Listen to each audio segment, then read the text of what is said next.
up to an unexpected internet breakdown.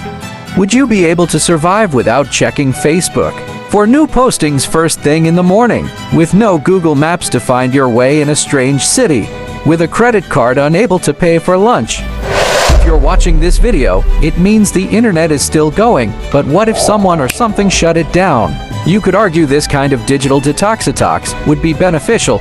We'd take our eyes off our screens and strike up real-life conversations with each other. We'd discover that our smartphones can actually make phone calls. We'd bring back fax machines and start making notes by hand. Well, maybe not fax machines. And hey, we'd still have TV to entertain us. The world would not fall apart. In fact, with almost 4 billion people having no access to the internet worldwide, half of humanity wouldn't notice a difference in the short term. But not you. Mighty internet user you would notice right away.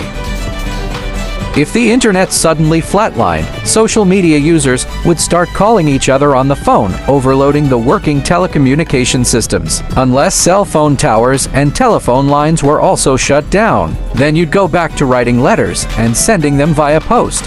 Forget about wireless file transfers. With no Wi-Fi, you'd have to use a physical cable to connect to computers or a CD. Remember this. Now think about the economy. With financial data generally stored on the server, banking services largely depend on the internet. E-transfers would be impossible. Your credit card and debit card would become a useless piece of plastic. And what about all those bitcoins you worked so hard to mine? Well, you know the answer. On top of that, large companies like Google, Facebook, and Amazon would go out of business, losing their combined revenue of almost $440 billion. With Google itself having 80,000 full-time staff, hundreds of thousands of people would be left unemployed. Even companies that only rely on the internet as a means of advertising would be affected. Developed countries would lose entire industries and face economic crisis. What about those countries with just a small internet presence? They would be affected too, as international trade is dependent on the internet. So is the world's transit. With no internet access between airports, planes, ships, trains, and commercial trucking, we'd go back to tracking goods on paper. This would raise the market value on transported products, as it would be more complicated to deliver goods to stores. At least you could still travel. However, you won't have Instagram to share your travel selfies anymore.